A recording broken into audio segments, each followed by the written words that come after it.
is Anthony Bowling, and another episode of Chasing Gazillions ain't the same as making millions. Hanging out with the Anthony Bowling Group, local real estate professional, bringing you information that you need and can use to improve the quality and prosperity of your life here in the greater DMV area. Again, we have a special guest today, everybody. We have Gigi. I don't know her last name because Judith G. Gigi. It's what? Judith G. Judith G. Oh, Judith G, a Ward 7 resident and a voter who just was asking some questions of the council member candidate, Villareal VJ Johnson, your next Ward 7 council member. And she was saying how, at these forums, they don't ask my questions. The questions they ask, I don't hear a full answer. And we said, well, hey, why don't you just come on our show? Ask whatever question you want. It's unscripted. And that's why we don't know what's going to happen. It's unscripted. And you have as much time as you want to ask as many questions as you want until you are satisfied that Villareal VJ Johnson is the best candidate to represent you as a Ward 7 resident. So, Gigi, I'm going to bring you on. Everybody, you all see candidate VJ Johnson up in the right. We're going to bring Gigi to the main screen here and let her just have at it. Gigi, I'm going to go in and out because this is a conversation. You're safe at home, the comfort of your home, where you can ask anything. You don't have to worry about somebody cutting you off or you not getting your question out. Take your time, get a cup of coffee, relax. It's your day, dear. You tell us anything you want people to know because this is live. And I understand that your good friend, the former council member, Yvette Alexander, she may be out there. Oh, let me see who's out here. Oh, I see Yvette is already here on the chat line. I was waiting for Judith G. What is this? I don't know what she means. What is this? I don't know what she means by that. But here she is. And we see the former council member is here in the chat box. So maybe she's going to ask a question or two because this is live and unscripted on Chasing Gazillions. Not the same as Making Millions. And we just don't know what's going to happen. But Gigi, you have the floor, dear.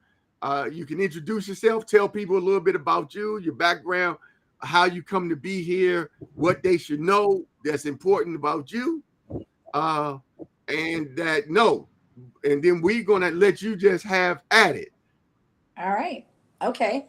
My name is Judith G. I've been a Ward 7 resident for over 50 years, 50 plus years. Was educated in the DC public school system. Went to Howard a few years, but graduated from Georgetown University. So I was in the military. I'm a veteran. And I am a business owner in Baltimore, Maryland. What's your business here? This is also a platform. Promote your business on Chasing Gazillions. Okay. We're all about supporting small Airbound business. Sports and Entertainment. And okay. It's a family-based business way out in Baltimore, close to the Pennsylvania line. I had some concerns because I was confused because it was so many people going, trying to become the candidate or the candidates. So my question to VJ is, why should I vote for you, or what do you bring to the table that none of the other candidates have or will? What sets you apart? We didn't warm up at all. We're getting straight to the meat and potatoes. None easy here. She's Gigi. You know what? It's because I have a heart of service, and I started doing work in Ward 7 as early as 2002, organizing young people on the 2900 block of Nelson Place. When I first got involved, I was just cleaning up the neighborhood. The liquor bottles and the liquor bags and the beer cans made it into the trash because I just didn't like experiencing that when I was coming out of my house, right? It was just that simple. And so doing that work led me into other spaces, led me into other opportunities to do more service. And so that's how I got involved. I probably was just doing neighborhood work until like 2005, 2006. The commissioner for that community, for that SM&D, stepped down. And because I was already doing the work, I stepped into becoming an ANC commissioner. And ever since then, I've just been helping people and doing the things that I felt that was right, that made government work for people. And that's why you should vote for me. And I know everybody in the race. I've seen them come, I've seen them go. I've seen their entry points. And no one has a track record like I do of consistently making government work for Ward 7 residents. Okay. I like that. What do you think would be, if you were elected, what would you say would be your most pressing issue to address? Well, civic engagement. I think we have been disconnected from the office far too long for a myriad of reasons. The council members' current health status, COVID. When I came involved in the city in local community service and politics for Ward 7, there was always people in community meetings, right? It was a people business. And Zoom and Teams and hybrid meetings, kind of disconnected us. Mhm. So if we're not in connection with our family and our friends and our neighbors to the left and the right, we sure as heck is not in touch with the council office or in touch with government like we used to. And I found that COVID has made a gap between those who represent you or who's supposed to Okay. represent you and the people that they are representing. You got all these commissioners and all these civic leaders and all these people saying they represent, but you don't know them, right? Right. If I ask you today, who was your ANC commissioner, right? I'd be Uh, scared you won't tell I me. You don't. won't know, right? And so I was served as an ANC commissioner for like 10, 11 years. And ANC is like the neighborhood representative. Like that's the person you should know because they live in your community, Right. right? They live in, and so many people don't know their ANC commissioner, let alone the council member, let alone the civic leader, let alone the at-large member, let alone the mayor. We have to Right. get back to the basics of community engagement, civic infrastructure, so that people can feel like they have access to the office and that the council member, the person's representing them at all levels, can be touched, right? Can be accessible. And so we bring a level of engagement, a level of responsiveness, and a level of accountability to the job. We haven't had it in a long time. True. I agree. What would you say your political style is, or, I don't coming? know. It's involved. It has evolved, and it's not to say as I've matured in service and in community,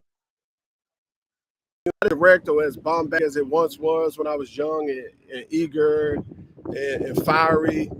More it's just like informing and educating people and giving them options and choices. Okay. I'm really good at facilitating. I do know where I want to go with things, right? I do know where we should go and where we can go. But you can bet on me being decisive, right? You can bet on we're going to make a decision and we're going to head in a direction, and we're going to experience the success and failures of that decision in that direction. But we can always pivot, right? Nothing is permanent, but you have Mhm. to make a decision, right? You have to make a decision. That's why you're getting elected, because the council member's job is to make decisions, oversee the budget, right? Mhm. Legislate, right? And for Ward 7, engage with the people to make sure that the executive is delivering the services that they need. Trash pickup, signs, street paving, potholes. Right? I know everybody in this campaign season has all these big lofty ideas, but when you knock on people's doors and just talk to them, it's simple. Can you tell my neighbor to cut the grass? Right? Can you get the cars to stop speeding through rush hour? Right? Most people have really simple, reasonable requests that government can do. Mm-hmm. That you touched on a lot of my questions. How would you advocate specifically for Ward 7, working with the council as a whole? Yeah, I mean, like I do already. Being around so long and having so many relationships with council members, many of the council who I had relationships with before they became council members, right? And then in being involved in Ward 7, like the youth work that I was doing on the 2900 block of Nelson Place, got me involved with Councilmember Kevin Chavis, right?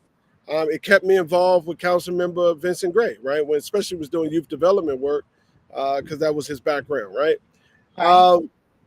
Right now, we have to just go in there with a high expectation and a pressing demand that's respectful, but relentless, because Ward 7 is the ward that has not benefited from the economic boom as all other wards have been. Whole communities have been built, right, in the same time to get Skyland together. And so the politics of the city's relationship with Ward 7 is not equitable to its relationship with other wards. And that's not a history for Ward 7. I mean, Ward 7 once had the mayor, council member, chairman, and it had political power, right? So the people of Ward 7 know how to do and what to do because they've done it before. We just got to represent the opportunity to them again. Okay, how or what? Or actually, trying to get this question right. What do you think you could get accomplished that none of your previous predecessors were able to do while they were in office, and why? Why do you think you would be able to get it done? That's a good question. I mean, here's the thing. No matter how close you sit to the ringside, you never see the fight the way the boxer does, right? Right. Even the corner man has a very distinct, different perspective on the fight than the boxer. And to be honest, you really don't know what happens until you get downtown, or why things happen until you get downtown.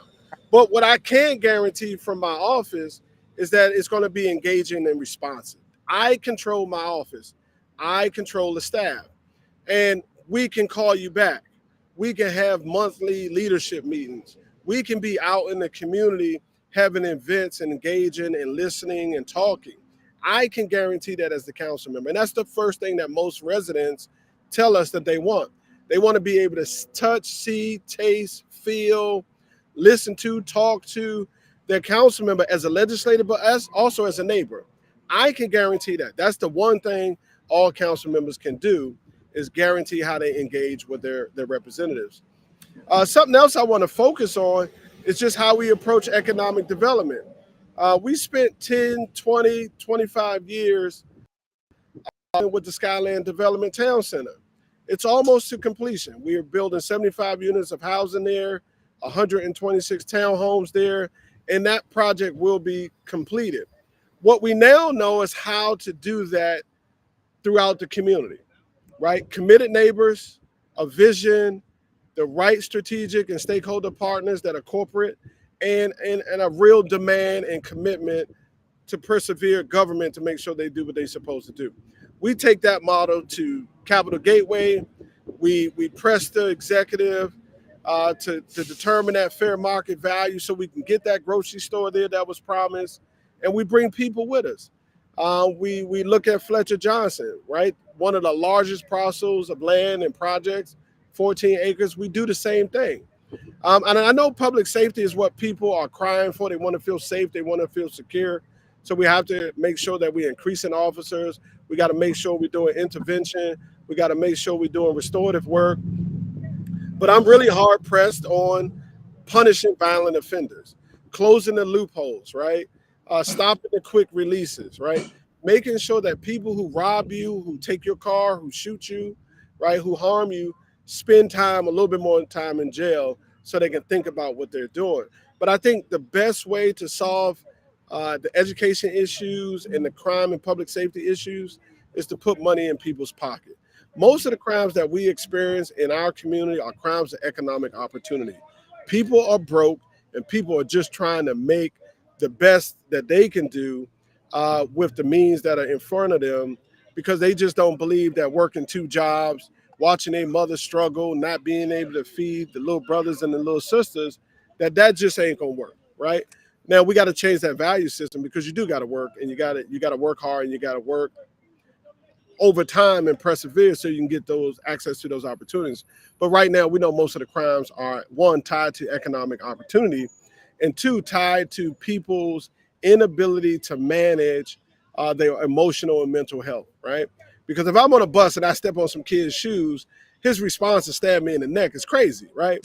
But that happened in Deanwood, right? We saw a young person step on another person's shoes, and that kid's response was to stab him in the neck. Now, there was a long-standing history and beef there, but that's just an inappropriate response and an inability to control your inner desires and rage. And so we got to do more with mental health and mental and emotional health for our young people.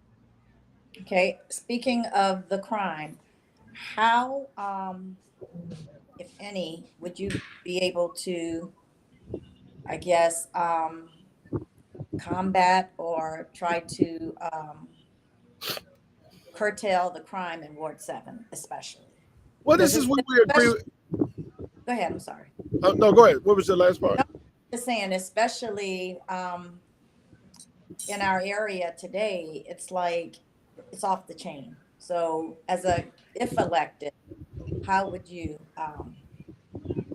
go about trying to reel it in? Well, so when we go into office, right, we support the executive's agenda to expand and grow the police department. You know, we got to understand COVID was disruptive, gentrification is disruptive, and the defund the police movement was disruptive. Yes. So we're going to go in and support the executive. We got to be tougher. We cannot be lax on violent offenders, right? So we have to support the executive on growing the police force and putting the money in places so we can do the things that we need to do, which is build community trust with MPD. Because 60% of a lot of the crimes are going unsolved because people aren't sharing the information that they know. Maybe it's their family member, maybe it's somebody in the neighborhood that they know, whatever. We're not solving our crimes. So we have to be tougher on crimes, stiffer penalties, and we have to solve crimes, right? So we support the executive on growing the police force and making it work. We go tough on crime, especially violent crimes, and we build trust with community, right? Now, the council member's job is to legislate, oversight, and to allow or disallow funds to move one way or another to invest, right? And then for Ward 7, constituent services. So we have to connect ourselves to community and build the support that we used to know. Like you live in Penn Branch, I live in Hillcrest. We experience a lot of nuisance crime, not violent crimes, nuisance crime. They take your Amazon package, they go in your car and they take the change out your console and rummage through your stuff, right? That's nuisance crime, right? But the violent crime that we experience in Ward 7 more times than not is crime that is traveling in our community. You know, historically, 30, 40 years ago, the crime was set to happen in these isolated communities where it was divested in, right? Like a housing project or something like that. And that's not the issue right now. The crime is moving around, is roaming. It's almost like a spirit, right? That is just showing up one day on Alabama Avenue. You see the construction site and you see a drive-by and someone shooting at somebody. And it's like, that's not tied to our neighborhood. That is just passing through our neighborhood. And the only way to do that is to be stiffer with the penalties, be less lenient on people who do violent crimes, and to solve the crimes. We got to get the people off the street that's causing us harm. I mean, that's what we have to support, right? Because as a council member, I can't wave a magic wand as soon as I get elected. you Right. know, we're not going to have crime anymore. And anybody tells you that is lying, because that's not how it works, right? But we can build trust with the executive, trust with MPD, and trust at the neighborhood level. Think about this, and I'll stop. When I first got involved, Lieutenant Dennis, Commander Hoey, and all them used to drag me to the PSA meetings at the police station at 27 Pennsylvania Avenue. And it was a community of neighbors who would share information with the police. I can't remember the last time there was a public PSA meeting. Do you know when your public PSA meeting is? Do you No. have an opportunity to go talk to your police officer in trusted, safe spaces where you can talk and they can feed information off of you to help solve the problems of your neighborhood? COVID. I don't know. COVID, you know, maybe, you know, somebody's not as interested in that as we were when we first got involved, right? It was a big thing to be a part of your PSA. Okay. Hey, everybody. Anthony Bowling with a commercial break for Chasing Gazillions. Ain't the same as making millions.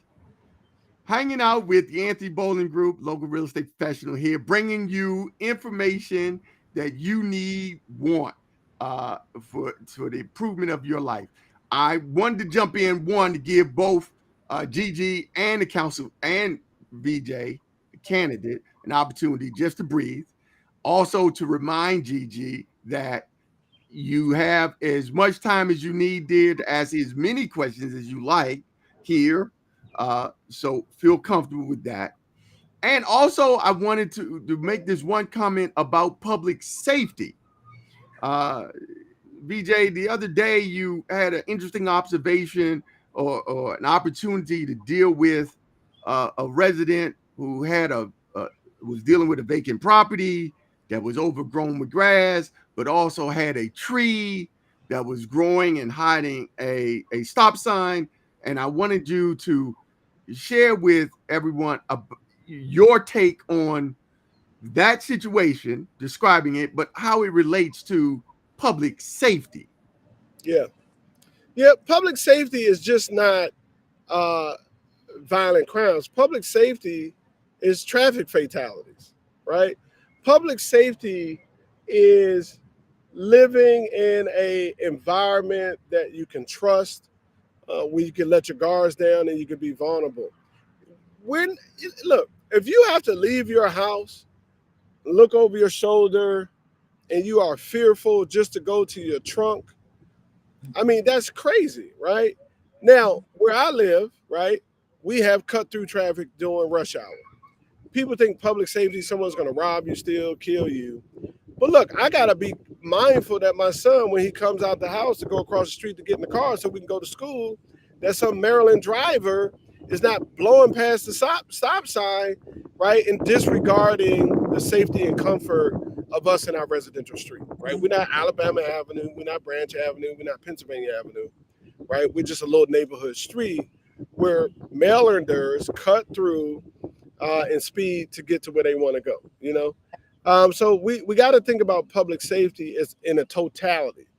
Are we secure in our residents? Are we secure on our streets from cars, from people, from whatever, right? We got to make sure that we can live and prosper and have a healthy emotional peace of mind when we go to and fro, right? We don't, you know, some of them war-torn countries, we shouldn't live like that, right? We shouldn't be afraid of dying, right? Or being harmed. That's crazy. So public safety is not just person to person, but vehicles, bike safety, you know, it's all kinds of ways that people should be secure in their neighborhoods.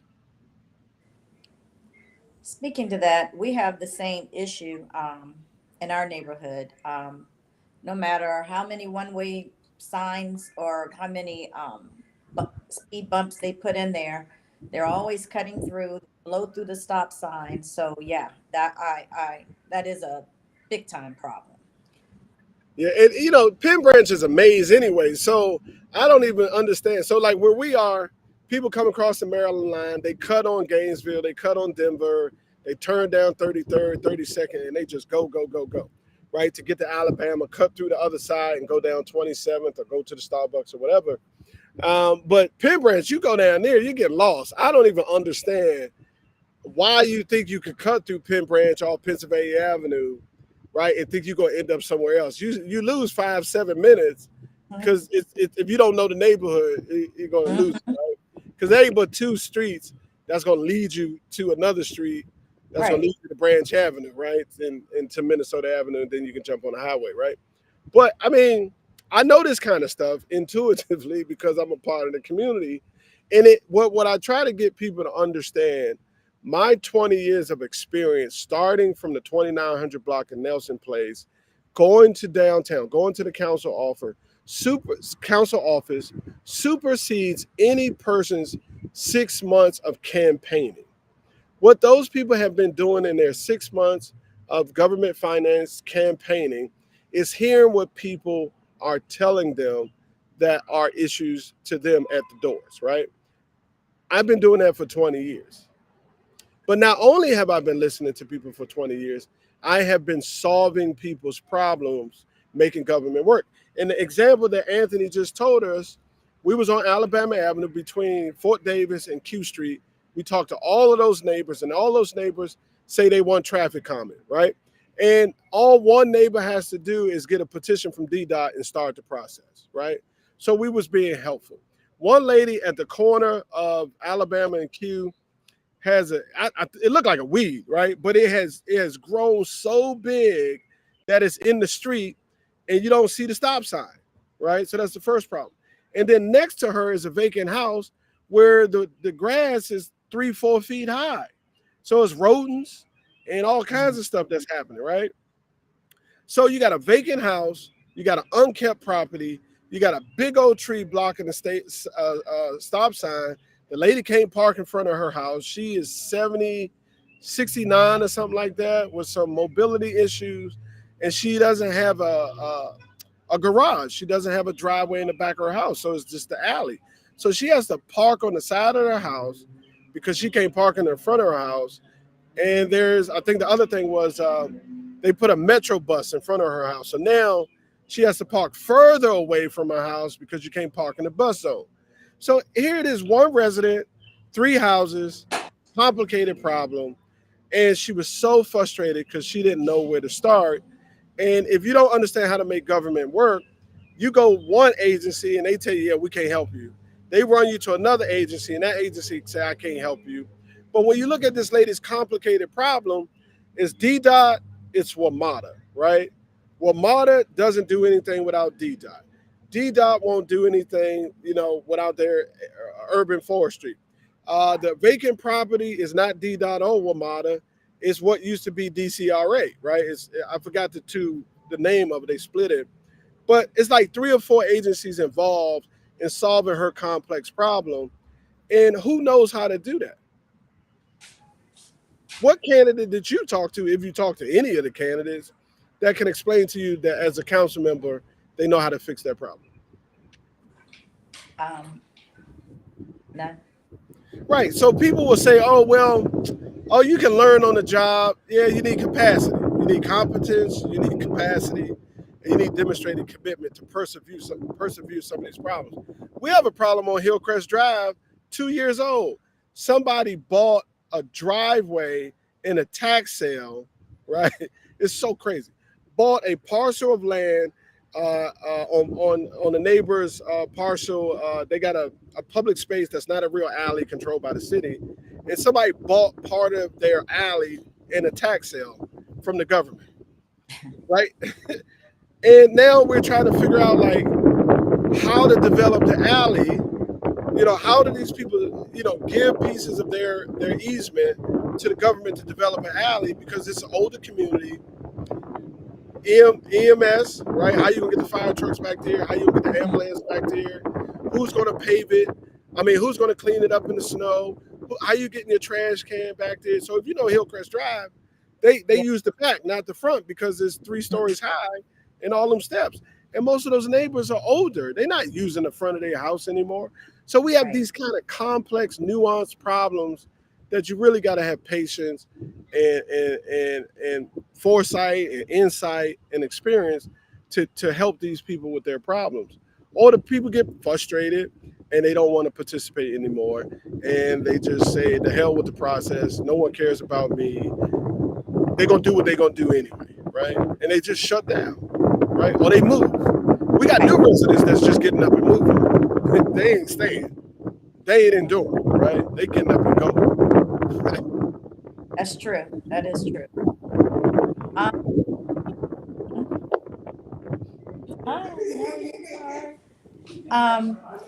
I just, what goals do you have, once, or if you get in office, what goals do you have that you want to get accomplished?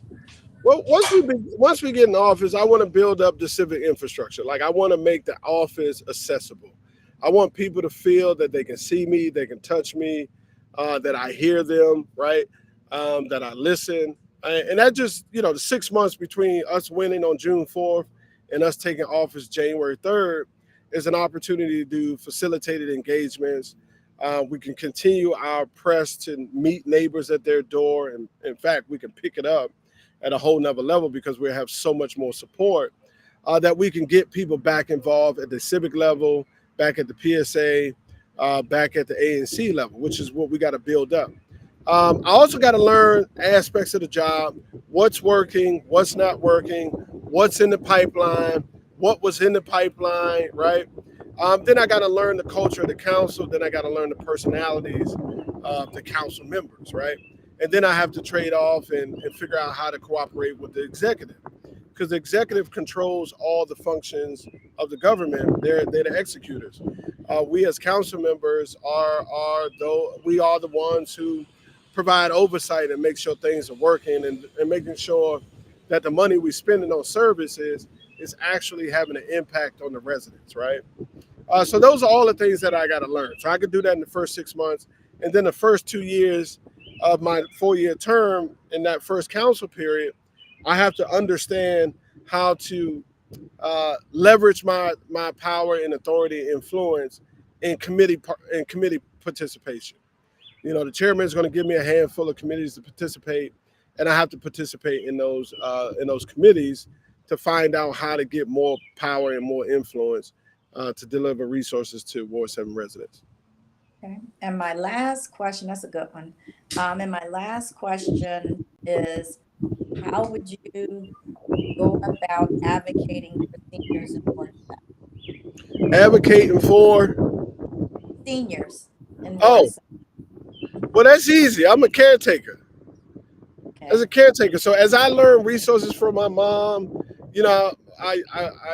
my family and I, we ushered my grandmother to glory in 2019. She had dementia, and this is when I got really involved with the health stuff, because your zip code shouldn't determine your life expectancy, right? Your life expectancy, but it actually does, because we don't have the necessary services, says like a Ward 3 or a Ward 2. And when my grandmother passed, we learned so much about what we could not access east of the river, right? So advocating for seniors is one, advocating for health, equity in health, healthcare services and resources, so it can be more convenient for you to get your needs met, right? Now, advocating for seniors is also advocating for everybody else, because a society is its best when it protects its children and when it protects its older residents, right? And when it protects its women, right? That's how you know you have a real strong community, right? When it's looking after children, when it's looking after its elders, and when it's looking after its women. So everything that we do for seniors ultimately impacts the whole community, right? When we look at activities, right? We just took a group, and every year we take, sometimes twice a year, we take a group of seniors to the casinos, where we get to learn from them. They help us raise money for the scholarship, right? And we get to advocate for the things that they tell us doesn't work ideally. Seniors who have and live on their own are different than seniors who live in facilities, right? Healthcare facilities or senior living facilities, they all got different issues, right? If you're a senior that's tied to your family and your community, and you got your children taking care of you, and you got your grandchildren taking care of you, you got a different set of issues, right? but you still need to know how to navigate government. It's like the seniors at Allen House or the seniors at Triangle View or other senior wellness centers. We're working with them now, trying to help them organize a tenant association so they can have better relationship with management, so they can have better relationship with the government. So when something gets broken, right, it doesn't take 2, 3, 4 weeks, a month to get fixed.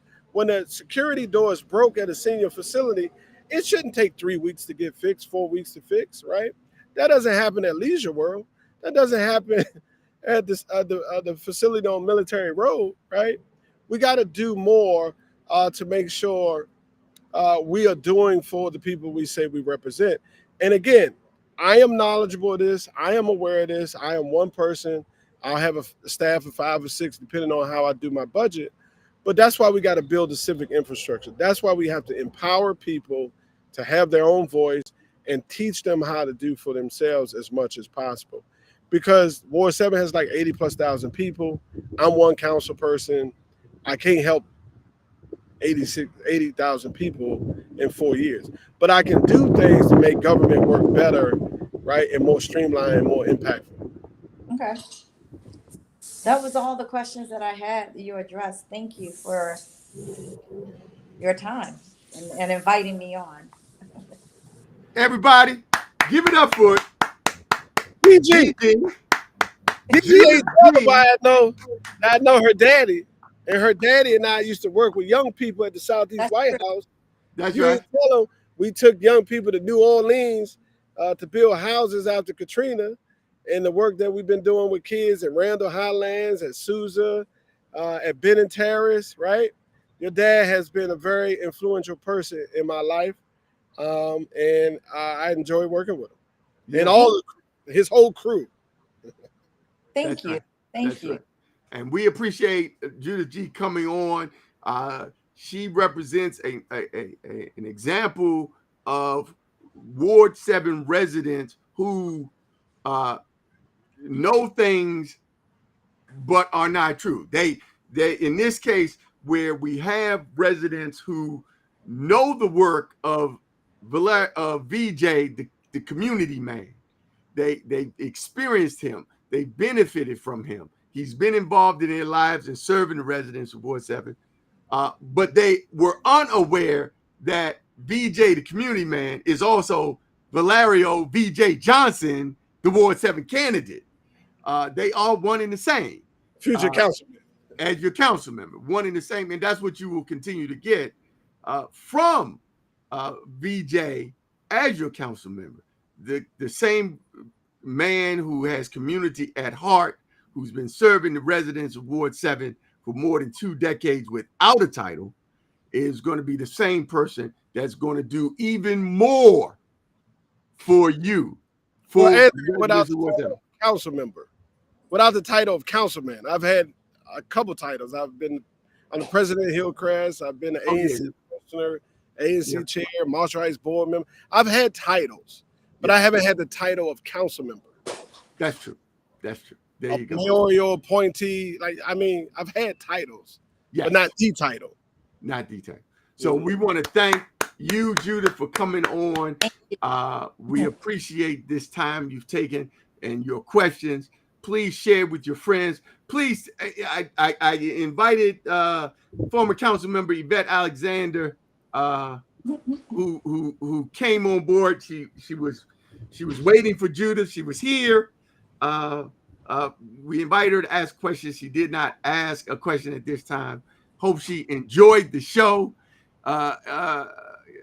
Councilman Alexander, you are, of course, extended a hearty invitation to be a guest here on Chasing Gazillions. Not the same as Making Millions. Hanging out with the Anthony Bowling Group. We see another one has just shown up. Everybody, this is 3 hand claps for Gigi from the Virginia Bushcrafter, our #1 fan who always follows our show. He never misses an episode. We like the Virginia Bushcrafter. Check him out on previous shows. If you ever wanted to know what to do if your car is driving down and it flips over in the woods, or you find yourself out in the woods, and you got to survive. The Virginia bushcrafter will show you how to build a hut, start fire, all with a knife and one twig, and you. Hey, look, hey, Anthony, we gotta get moving. You know, we're here at the Benton Started Recreation Center, and there's only been 6 votes cast today since 8:30. So we got to get people out to vote. Okay. The total number is less than 900 since ballots were mailed out on April 29th. Maybe people are getting into the flow. Maybe people will just show up June 4th. But it's pretty low so far. And you know, we were thinking with 10 candidates, turnout would be high. But what Gigi let us know yesterday is that it's kind of having that effect because there's so many choices. People don't know what to do, and they're kind of taking their time to kind of figure it out so they can make the best choice. Because what we don't want to do is put the wrong candidate in office, and we will suffer for another 4 years. So we got to make sure that we get on our phones and we tell our neighbors to vote Villareal VJ Johnson because he's the competent, most committed, most competent, most committed, most capable person with a track record of service and a character for doing the right thing by people. Excellent. All right, then. Again, Gigi, thank you so Thank much. you. We appreciate Thank you coming Thank on you, board. Gigi. You're welcome. All right. All the best. Take care.